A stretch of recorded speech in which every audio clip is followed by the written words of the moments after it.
Mark Liggett come up. Thank you. Doug, 800 sermons, and every single one of them was a work of art. You weaved together an absolute tapestry of brilliance.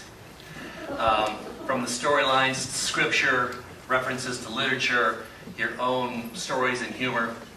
When it was over, it was this long, beautiful tapestry that came together. Occasionally there'd be a loose loop here or there. And just as we began to doubt, you just go, oh, and tight, neatly, just wonderful sermons. Well, you obviously spend a lot of time on each and every sermon, and they are brilliant. I've told you before, you're a poet, and I love poetry. Well, when I'm in my car, if I have to drive more than an hour, I make up a sermon, and I do it kind of as you. And I mean, I will be fiery. Sometimes it lasts an hour and a half. I am so inspired by your voice, by your inflection, by your pregnant pauses, everything that you do. I practice it when I'm in the car. So most of this is just a nitwit's folly. I mean, I apologize for the subject matter, but this is my impression of you. And I'm sorry for what this might do to your career. or your memory, or your memories. Okay, Pastor Doug. Again, I apologize.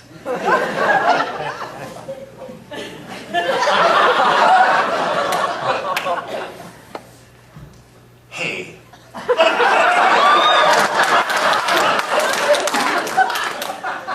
What I want to talk to you about today is a word that has a lot of meaning in the work of the church, and the word is Quiznos.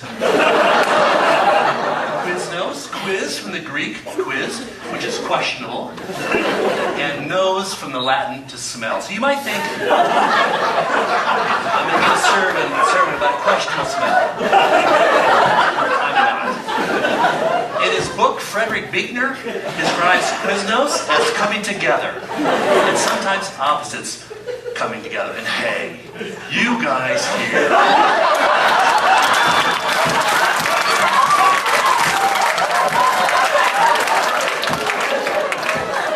you do Quiznos good.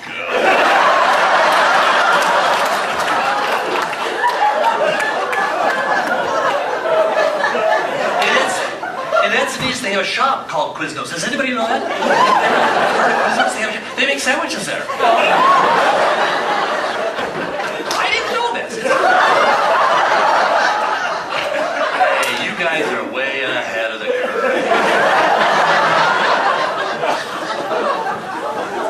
So I was at the Quiznos in Encinitas a couple weeks ago. I was talking to Tom, the manager. He was making me a sandwich. He'd give me a tour of Quiznos. I said, hey, Tom. We're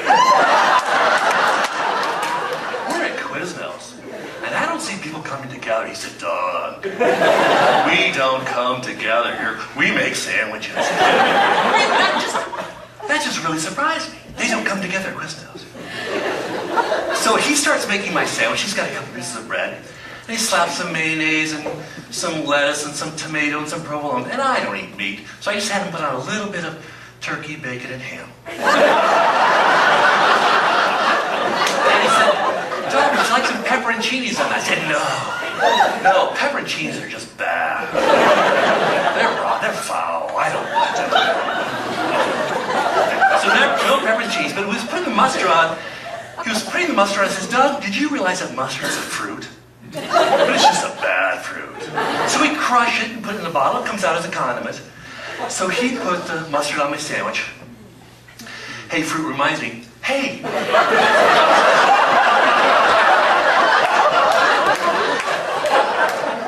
There's Jenny from Washington State. Hey, Jenny, you there with Jenny? That's Mike from Drake and Iowa. Hey, good to see you guys.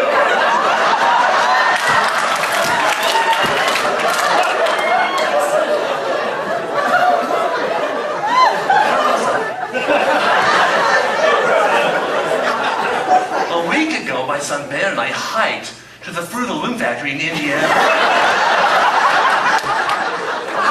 We started off from our house in Carlsbad about 9 a.m. on Friday. Got to the Fruit of the Loom factory early Sunday afternoon. It was a good Ben's a good guy. I just love him. He's my son. I just love him. So we're taking a tour of the Fruit Loom factory, and Alan, the manager there, he gave me his permission to share this with you. We're taking a tour of the Fruit Loom factory, and Ben comes up to me and nudges me, "Hey, Dad, there's no fruit here." And the manager, Alan, overheard us and said, "Hey, yeah, you guys, we've got lots of fabric and string and twine. We even have a guy with a pink pin doing the little dashes on the waistband. But we don't do fruit here. Like you people at 39625 Centella Drive, you do fruit good. You really do." So remember, peppered cheese are bad.